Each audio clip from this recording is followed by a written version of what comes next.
am Beverly Brewer-Irons in Jacksonville, Florida. And I am too. No, you're not Beverly Brewer-Irons. Oh, I'm Don Brewer-Irons, and I live with her. I found it on a web search, actually. I was looking for a place to volunteer for the COVID-19 vaccine studies, and I found you through that.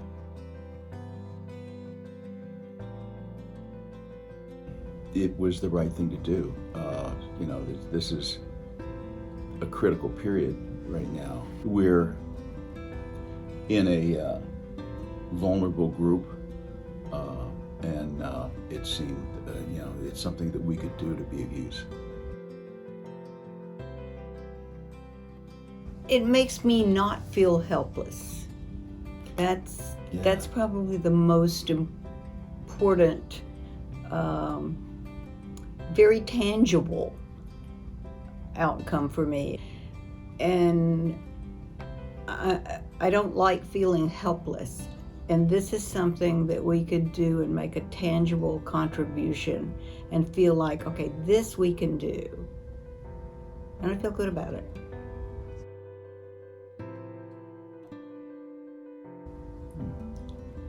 I just enjoy the whole process. I'm kind of a process person, so it interests me how things happen and what makes them happen and what different people are doing to contribute to making it happen. And so for me to just see the little bitty window that I'm able to look through what the process is and to feel like I'm part of that process, it's real positive for me. Yeah, I mean, I am as well. I'm also a process person. So, but to see it from this side of it is, and watching the mechanism is really kind of interesting. It's really cool.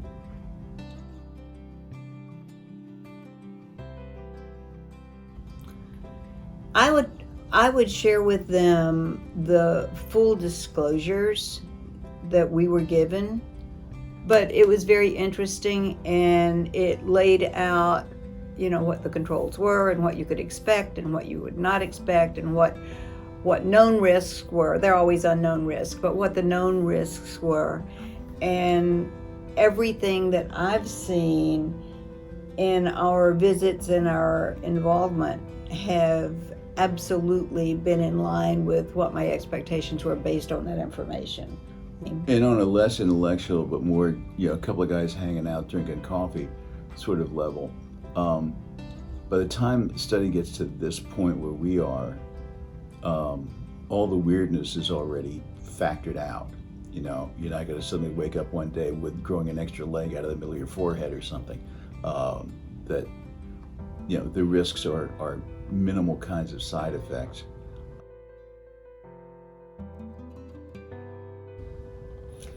I've been delighted. I have really been delighted. Yeah. I think I can speak for both of us on that. Oh yeah, absolutely. Every person we've come in contact with has been professional and friendly, not professional and stuffy. The protocols feel safe, but we've done everything we can to follow the guidelines that we know to keep ourselves safe.